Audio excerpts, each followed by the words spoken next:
Chromosomes. Little strands of nucleic acids and proteins are the fundamental genetic instructions that tell us who we are at birth. Most people are born with 46 chromosomes, but each year in the United States, about 6,000 people are born with an extra chromosome, making them a person with Down syndrome. If you've ever encountered someone with Down syndrome, you know that they are some of the kindest, most joyful people you will ever meet. They truly have something extra. My name is Lisa Nichols, and I have spent the last 24 years as both the CEO of Technology Partners and as the mother to Allie. Allie has something extra in every sense of the word. I have been blessed to be by her side as she impacts everyone she meets. Through these two important roles as CEO and mother to Allie, I have witnessed countless life lessons that have fundamentally changed the way I look at the world. While you may not have an extra chromosome, every leader has something extra that defines who you are. Join me as I explore the something extra in leaders from all walks of life and discover how that difference in each of them has made a difference in their companies, their families, their communities, and in themselves.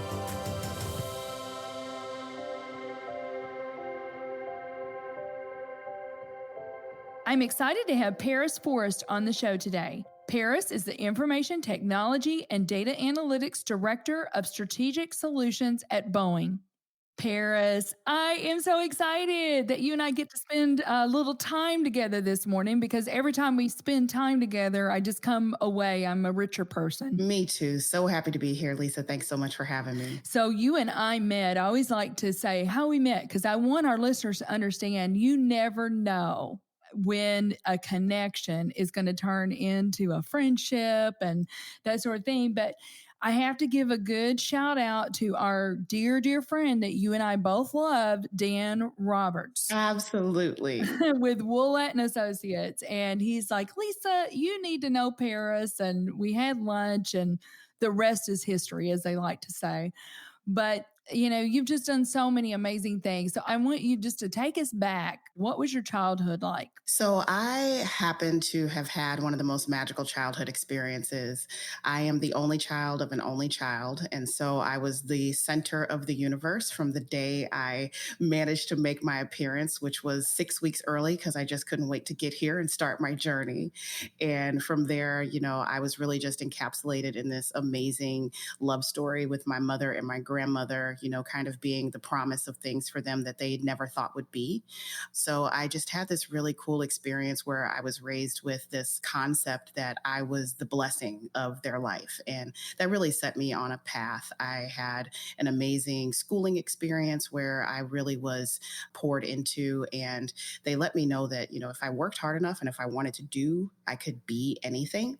So I grew up doing a lot of dreaming, a lot of imagining what a life would be like if I were an astronaut and if I were the president, and experiencing that through the lens of, you know, the two most amazing women on the planet. So, you know, while I definitely had a normal, right, experience, we all had stuff, we all hated middle school, we all got our first F, all of those things, I was just surrounded and encapsulated with a love that really defies explanation. What a blessing. I feel the same way. I was an only child too. I believe we had talked about that. We have. And I completely get it that I was the center of the universe. But my parents, you know, they really did teach me at a very early age that it's really not about me. You know, you've been put here to make a difference. And there's so much I want to talk about there, Paris, because I see the difference that you are making in so many ways. And I want to dig into that. So I believe, though, your educational journey, you thought you were going to be an oncologist. I did. I was 11, and I'll never forget it. It was a Saturday morning. I was spending the night at my grandmother's house. I was watching Soul Train. And after that, a commercial came on for the St. Jude Children's Research Hospital. And I watched the entire infomercial. And at the end of that, you know, through tears, I determined that I was going to be a pediatric oncologist. That's what I was going to do. Now, cancer doctor for kids, I was 11. So it was cancer doctor for kids at that point. But I figured out what that was and what to call it. And that was my mission. And from there, every step I took, you know, going through high school, I made sure I took all of the right classes in the sciences to make sure I was ready for my undergrad. I wound up enrolling at Missouri Baptist University in their pre-med biology program. and was one class shy of qualifying for the MCAT when my life changed. What was your life change? I was home for the summer and I had an opportunity probably my sophomore year while I was just finishing up all of my requirements for my degree, for the main part of my degree. And my mother was working at McDonnell Douglas at the time. And she brought home a flyer for special summer hires to give tours in the history museum that exists here in St. Louis at what was the old McDonnell Douglas headquarters. It actually still exists today. It's called The prologue room. the prologue room. Absolutely. I remember it well. And so, she just brought the flyer home and I applied and I was one of the 4 people that were selected for that particular summer. And I was so excited. It's my first kind of real job at a big company. And we get there and it was a strike summer. So the bus drivers would not cross the picket line. So I spent weeks learning the material to give these tours because they were pretty intense and in depth. But what happened was I got to spend that summer doing my studies next to a capsule of the Mercury capsule that went to space in the Mercury program that was, really done here in St. Louis. And I thought, I forgot I always wanted to be an astronaut. Like it was like all of a sudden the memory came back to me. I was sitting there and I fell in love with everything. I fell in love with airplanes. I fell in love with the space program. And at the end of that summer, my mom was like, babe, I have no clue what these people that I work with are talking about, but you've always been good with computers. And I really think you should do this. I think you could do it. So I'm going to get you an internship. And this was back in the days when you still could do stuff like that. And so she literally talked her boss into giving me a chance at an internship the following summer. And that changed everything. So you ended up going to McDonnell Douglas, I believe. Was it 1999? It was right after the merger. So I started my career as a McDonnell Douglas employee, my special summer. And then when I came in full time, I came in as a Boeing employee. In May of 1999, graduated on Friday and went to work on Monday. Not a lot of downtime there. Not at all. Hey, you've always been a high achiever though, Paris. So that does not surprise me. Oh my goodness, you've done so much in your, is it 21 years? It'll be 22 in October. 22 years at McDonnell Douglas or Boeing. Obviously you took every opportunity and you made the most of it, and then people noticed. And that's when you continued to get promoted or asked, hey, would you come over here and do this? So tell us a little bit about the journey that you've gone through. And then there's a lot of other things I want to talk about. Absolutely. Well, one of the things that I've come to understand about myself over time is I'm just naturally opportunistic.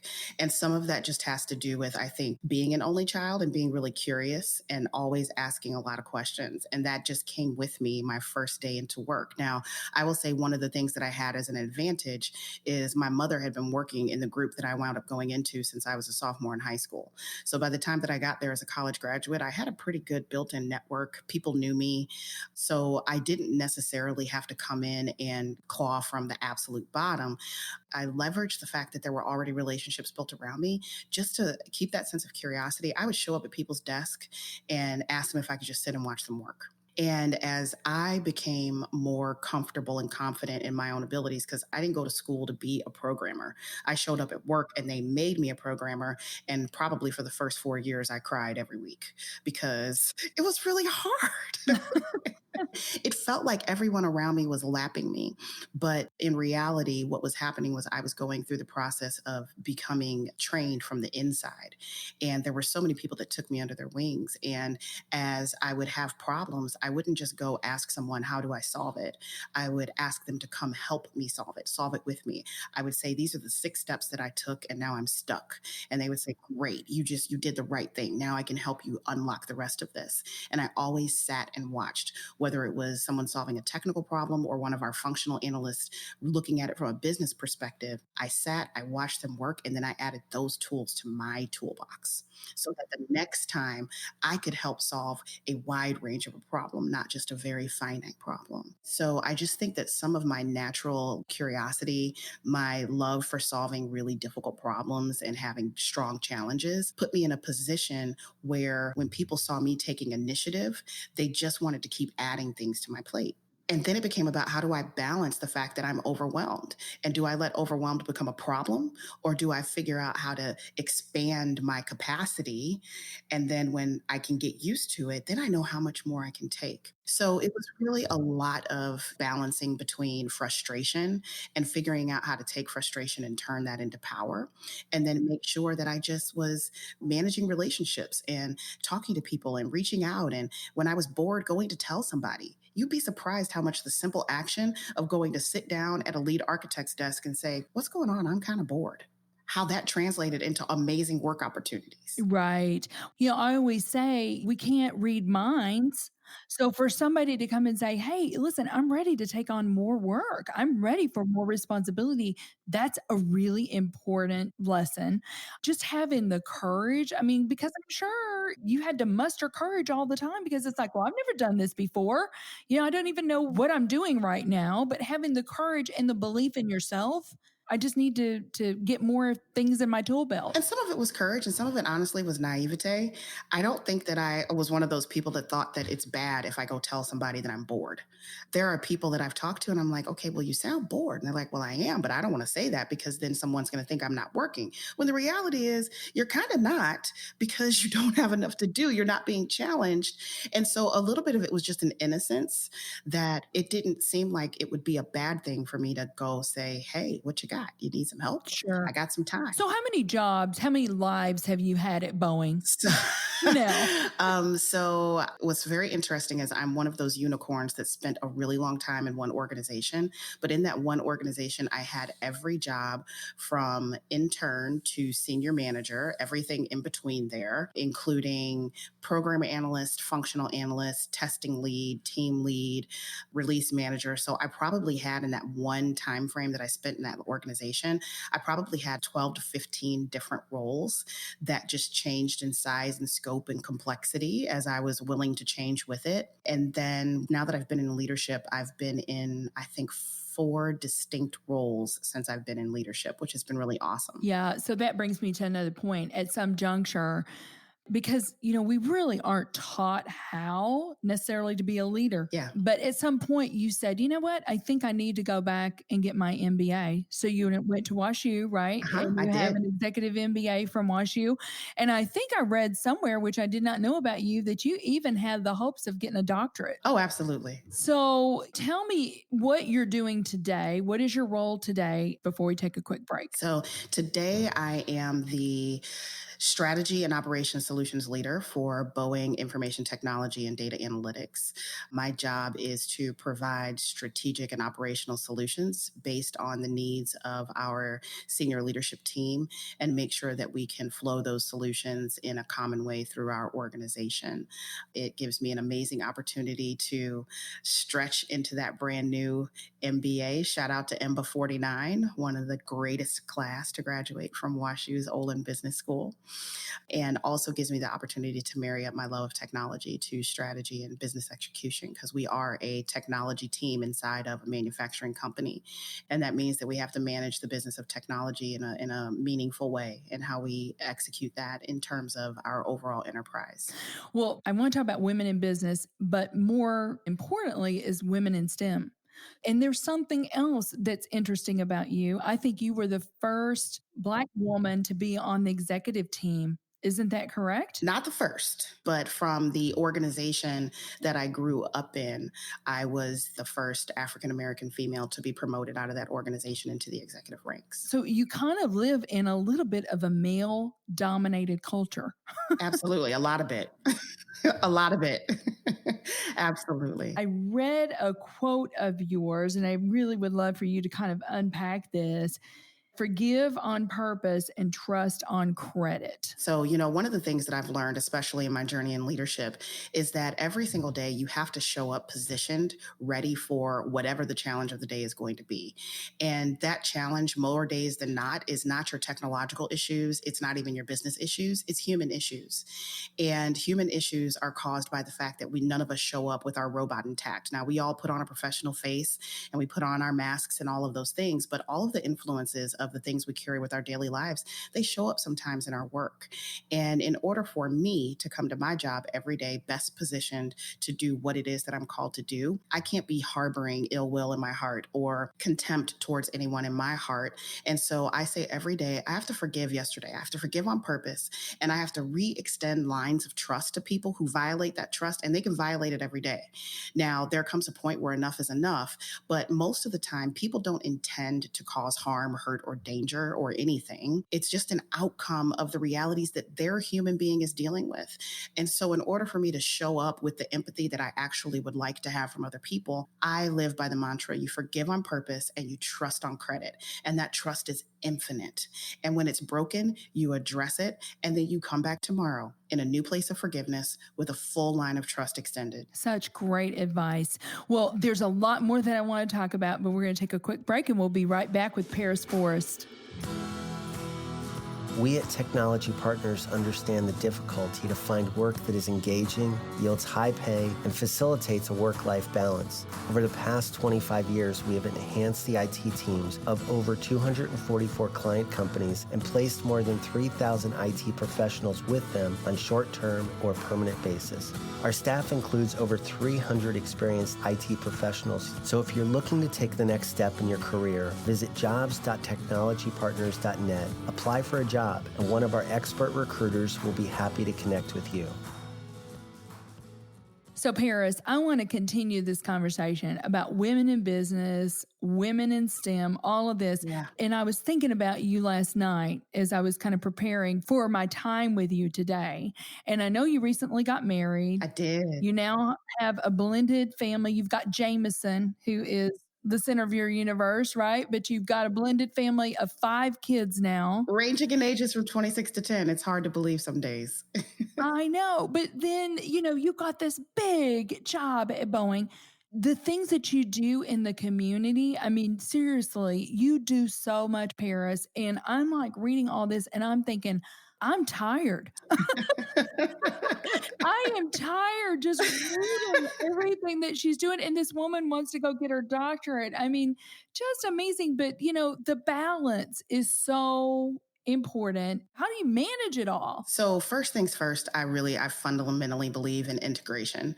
I believe that your work and life have to be integrated in the ways that make sense for you. And the way that that starts is by making sure that per the airplane instructions, you put your mask on first. So everything that I've kind of learned about balancing the chaos and crazy has come from trying to determine how to live in an airplane, because I spent a lot of time traveling for work and I was really afraid to fly. And I figured out that if I did not figure out how to conquer this fear of flying, that it was going to hold me back from the things that I really wanted from a career perspective. And so what happened was I actually started listening to the speech at the beginning of a flight. And I thought about it. And I'm like, you know what? This is life. We don't expect turbulence, but it happens. And sometimes that turbulence is bad and a mask is going to fall down out of the sky. And I got a choice. I'm either going to run around this plane and panic. I'm going to run around this plane and try to put the mask on everybody else, or I'm going to take the advice, put the mask on myself, and then I'm going to help the people that I can help with my mask on. And that's really how I achieve the integration of my life. Now, is it balanced? No, my husband would be like, if you sit there and tell people that you have achieved some kind of perfect balance and you don't wear yourself out, I will tell them the truth. Because I do get tired. But at the same time, I stop and I put my mask on and I recharge and I rejuvenate. Mm-hmm. Rest is okay. Absolutely. And to do self-care, and self-care is self-love. And absolutely. I always say the people around us, whoever's entrusted to us, whether that's our family, whether that's our co-workers in the community, they deserve to have the best version of us. And if we are not doing self-care, there's no way that we're going to bring our best version to those relationships. And you bring up a powerful point that I would be remiss if I didn't add to that. I am an introvert.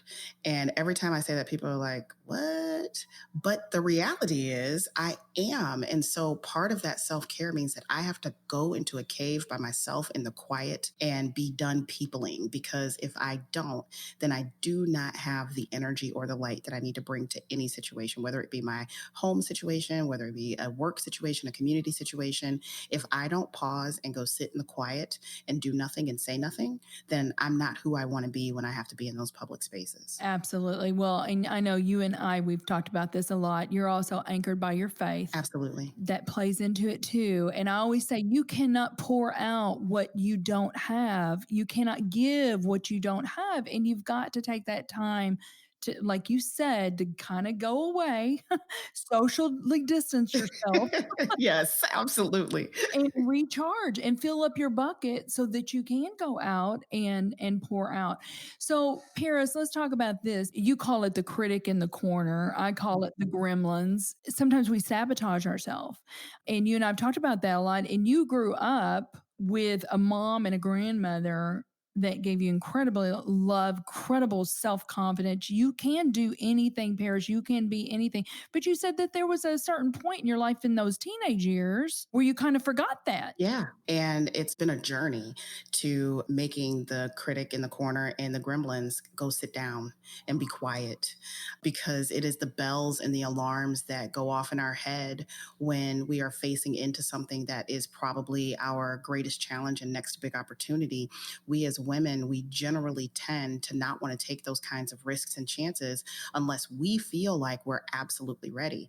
And that's really what sets us apart. And when our critic starts to get on the microphone, or our gremlins jump up and they go from being cute and fuzzy, they get a little water on them and they turn into nasty monsters, then all of a sudden we're trapped and we don't understand why we're not progressing or why the things we want in our life are not happening. And for me, it was, around my junior or senior in high school is where I really started to develop the sound of that critic in a way that was going to potentially become a problem. I didn't even know that was what was happening. And so I think it's really important for us to talk about those experiences so that especially those that are coming behind us, they can learn to acknowledge when, in fact, they are holding themselves back because they're not sure that they can actually step up to the challenge. Mm-hmm. We've talked about this gap. There's a huge gap, women in STEM. I happen to believe, Paris, that we have to start at an earlier age exposing them, because I think, they make this judgment about themselves that I'm not good at math. I'm not good at science. I can't do this. The first thing that I had to think about for myself was I've always been a technologist. I didn't know what to call it. I didn't know that's what it was. I was the only kid in my second grade class who could figure out how to put the floppy disk in the computer and start Oregon Trail without the teacher's help. So I was a kid in STEM before I even knew STEM was a thing. It wasn't a word. It wasn't attached. And as I was going through my processes, right, I always had a computer that I was playing with at home that nobody knew about but my mom. And it's those kinds of things that we have to highlight for all of our children. Put the capability in their hands. We put iPads in babies' hands and they pick it up instantly. And once we put the technology in the hands of our kids, we can't take it away. And we need to keep encouraging them, especially our young women, that as they become, fast learners on whatever the technology is, let's just keep promoting that for them. Keep telling them that technology is an option. Show them women who are rocket scientists. Show them movies like Hidden Figures. Keep encouraging the thought process that technology looks like me. Mm-hmm. Well, and the deal is technology, it is cool because technology really can improve the world. Absolutely. And it's in every discipline. There's nothing right now that isn't enabled by some kind of technology. So you can be an artist and a technologist. You can be anything that you want to be and have a thread of technology attached to that, because our world is digital and it's going to continue to get more digital. So we might as well have as many people as we can helping to promote that. Right. And to your point, I just feel like we need to connect the dots for them sometimes, because as a young person, you really don't know because you haven't seen as much of the world, right? So, Paris, I'm going to probably embarrass you here a little bit. You have won so many awards, but you were given the Executive Walk the Talk Award, which I think is so cool. I love that. You were given that award from Boeing. Is there anything you'd want to say about that? I mean, why were you given that award? It's such a humbling experience to have an email arrive and say, congratulations, you were nominated and selected for any kind of award. And so this one is really special and close to my heart because I was nominated by a group internally into our St. Louis site Diversity and Inclusion Council for this award. And it's given to one executive at the site who demonstrates not just with words, but with actions, what it means to stand up and be a champion of diversity diversity and inclusion for our company at our site. So it's just an amazing honor. I'm super humbled and grateful to be able to represent that. Right. Sometimes the words are easy to say, Mhm. but the action behind it, it's harder to do. Absolutely. It can be very challenging, but it's worth it. Yeah, very good. So this is something extra. Tell me about maybe a leadership misstep for you or where there was something extra missing. Do you have something anecdotal that you can tell our listeners about? I absolutely do. So, speaking of diversity and inclusion and being a champion for it, I just recently had the opportunity to lead one of the most diverse teams. And when I say diverse, I don't mean by the things that we can see.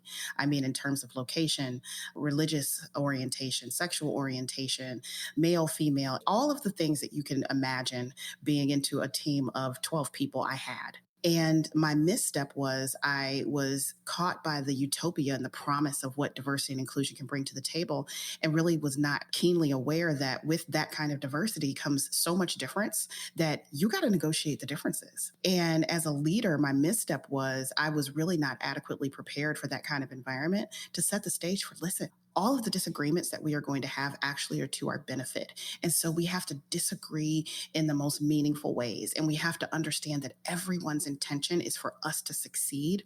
And it's going to be when we can take a little bit from here and a little bit from there and a little bit from there and add it together that we're going to come up with the best and most powerful solutions. And because I didn't have that language on board, we struggled.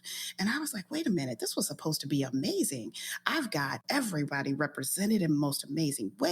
And it's awful. How come nobody told me? Right, right. Well, you kind of had to be prepared with the right language and rallying the troops and letting them understand that, hey, we are going to have differences because guess what? We're different That's right. from a lot of different experiences, a lot of different perspectives.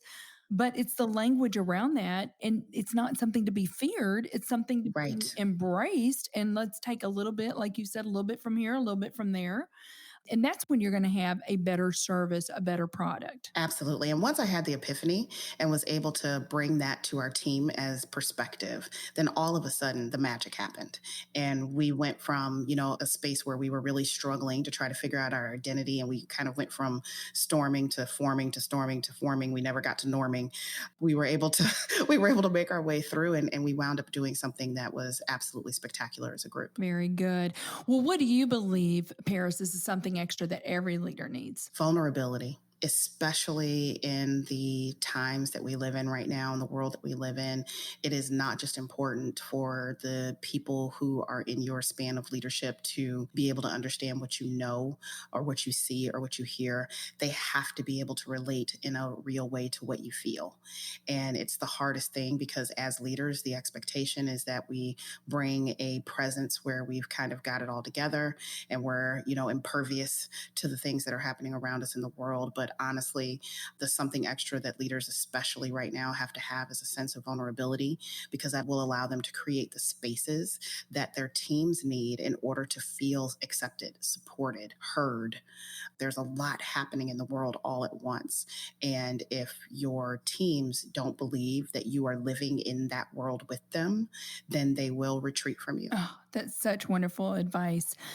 Paris, this has just been so much fun, but I want to give you the opportunity, and you are involved in so many different things. It makes my head spin. But is there something that you want our listeners to know about, and why is it important? Why are you excited about it? And tell them if they can get involved. So thank you first for the opportunity. And I want to shout out my great friend, Dr. Nicole Green. She is a young lady from St. Louis who is a physicist who has absolutely come up with a remarkable technological advancement in cancer research. She has created a solution where she uses nanotechnology and lasers to target tumors and obliterate them. It is shown to obliterate these tumors in mice in 15 days with no observable side effects. And we need to rally behind this great work and help her get to human trials. I cannot say enough about the Orally Cancer Research Foundation, about the amazing work that Dr. Green has done. And for those that are interested and want to learn more, please go to Aura, ORALEE.org, and just look at the research, look at the work, and figure out how you would like to contribute. We need dollars to get to human trials? Absolutely. But we also need support. We need recognition. We need opportunities just like this to be able to share that message to the world. Very good. Well, Paris, this has just been such a delight for me. Thank you for being on the show today. Thank you so much for having me. Thank you for listening to today's show. Something Extra with Lisa Nichols is a Technology Partners production. Copyright Technology Partners, Inc., 2019. For show notes or to reach Lisa, visit tpi.co/podcast. Don't forget to leave a review on Apple Podcasts, Google Play, or wherever you listen.